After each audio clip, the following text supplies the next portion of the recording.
Hello welcome to சுரேபி லாக்ஸ். இன்றைக்கி நம்ம சுவையான எக் சாலனா எப்படி செய்கிறதுன்னு பார்க்கலாம். அதுக்கு கடாயில் ஒரு 4 டேபிள் ஸ்பூன் எண்ணெய் ஆட் பண்ணிக்கோங்க.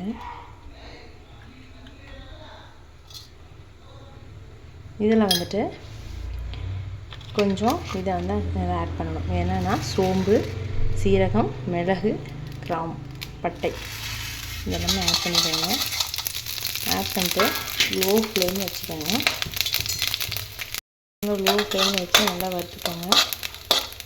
வறுத்துட்டு இப்போ இதில் கொஞ்சம் ஆனியனும் பூண்டு ஆட் பண்ணிக்கலாம். ஆட் பண்ணிவிட்டு நல்லா வறுத்துக்கோங்க.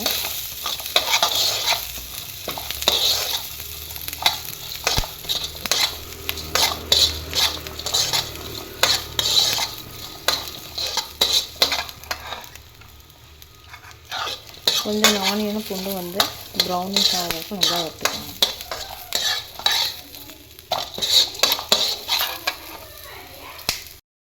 நல்லா வெங்காயம் பூண்டு நல்லா வறுத்துட்டு கொஞ்சம் லைட்டாக ப்ரௌனிஷ் ஆகும்போது கொஞ்சம் 2 தக்காளியை கொஞ்சம் பெரிய சைஸாக கட் பண்ணி ஆட் பண்ணிக்கோங்க. ஏன்னா இது அரைக்கிறதுக்கு நல்லா மிக்ஸ் பண்ணிவிட்டு நல்லா வதங்க.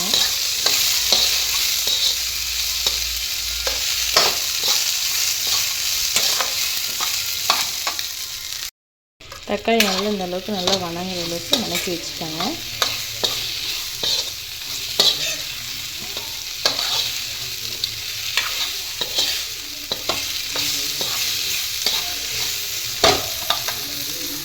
இப்போ எக் சால்னா செய்யறதுக்கு நம்ம எக்கை நல்லா வேக வச்சுக்கலாம்.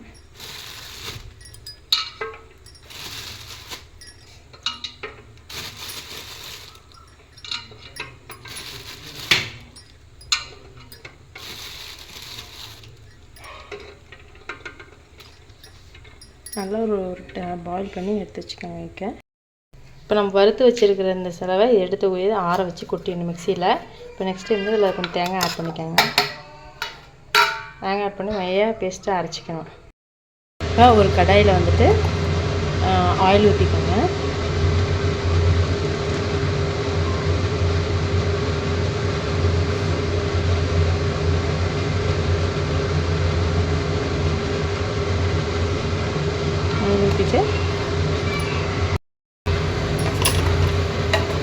ஆயில் ஊற்றிட்டு இப்போ கொஞ்சம் கடுகு,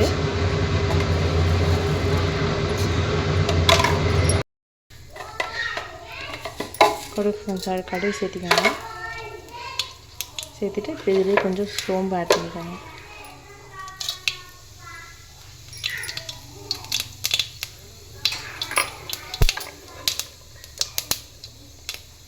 பொடி பொடியாக நறுக்கி வச்ச பெரிய வெங்காயம், இந்த கருவேப்பிலை, இந்த பச்சை மிளகா 4 மிளகா ஆட் பண்ணியிருக்கேன்.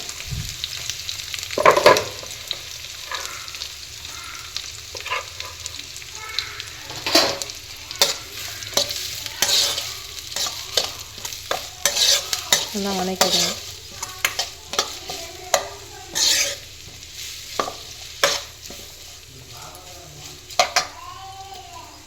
இது கொஞ்சம் லைட்டாக உப்பு ஆட் பண்ணிக்கோங்க. அப்போ தான் கொஞ்சம் வெங்காயம் சீக்கிரம் வணங்கும்.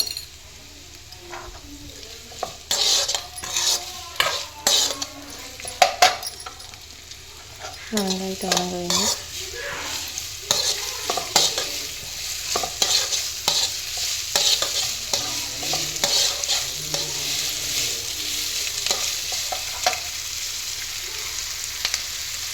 நல்லா வணங்க வைங்க. நல்லா ப்ரௌனிஷாக வதங்கணும். இப்போ வெங்காயம் ஒரு பொன்னிறமாக ஆனதுக்கப்புறம் ஒரு தக்காளி மட்டும் ஆட் பண்ணிக்கோங்க. ஏன்னா 2 தக்காளி போட்டு நம்ம வெங்காயத்தோடு அரைச்சி வச்சுருக்கோம். அதனால் ஒரே ஒரு தக்காளி மட்டும் போட்டு வணக்கி விட்டுக்கோங்க. இதில்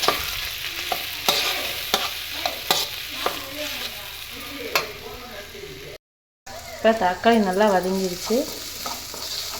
வதங்கப்போ கொஞ்சமாக இஞ்சி பூண்டு பேஸ்ட்டு ஆட் பண்ணிக்கலாம். இதை ஆட் பண்ணி இது பச்சை வாசம் போகிற அளவுக்கு நல்லா வதக்கி விட்டுக்கோங்க.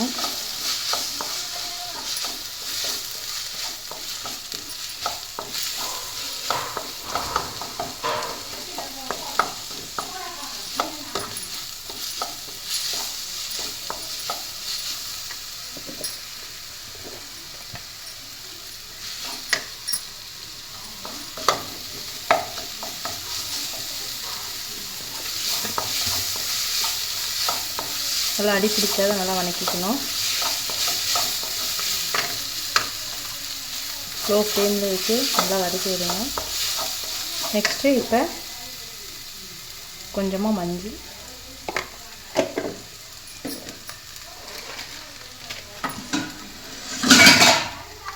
கரம் மசாலா,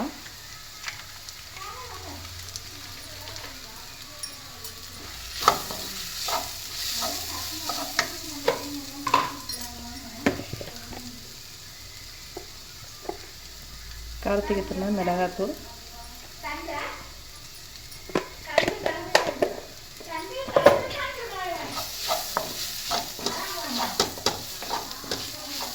நல்லா வதக்கி விட்டோங்க. நம்ம அரைச்சி வச்சுருக்க அந்த வெங்காய பூண்டு தக்காளி பேஸ்ட்டை வந்து நமக்கு இங்கே ஊற்றிடலாம்.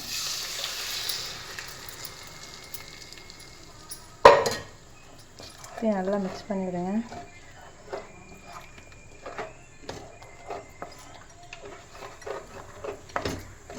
நல்லா மிக்ஸ் பண்ணிவிட்டு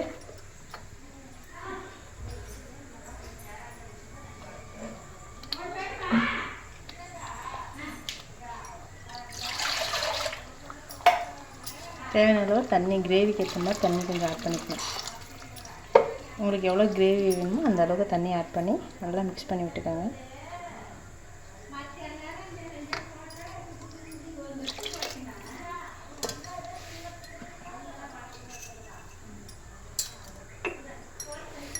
கொஞ்சமாக கல்லுப்பு ஆட் பண்ணிக்கோங்க. நல்லா மிக்ஸ் பண்ணிக்கோங்க.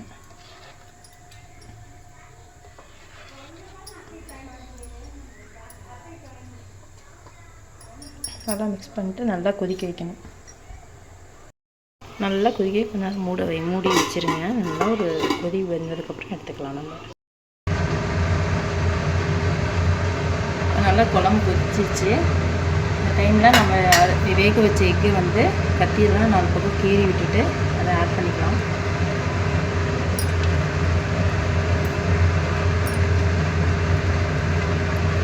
ஆட் பண்ணி ஒரு 2 மினிட்ஸ் விடுங்க.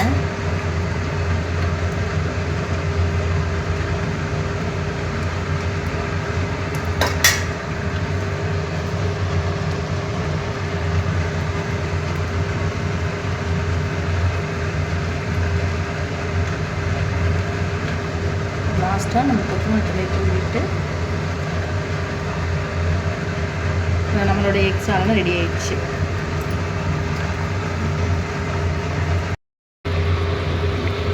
நம்ம எக் மசாலா கீழே ரெடி ஆயிடுச்சு. இது வந்து சப்பாத்தி, தோசை யூஸ் பண்ணுறாங்க. கண்டிப்பாக சூப்பராக இருக்கும்.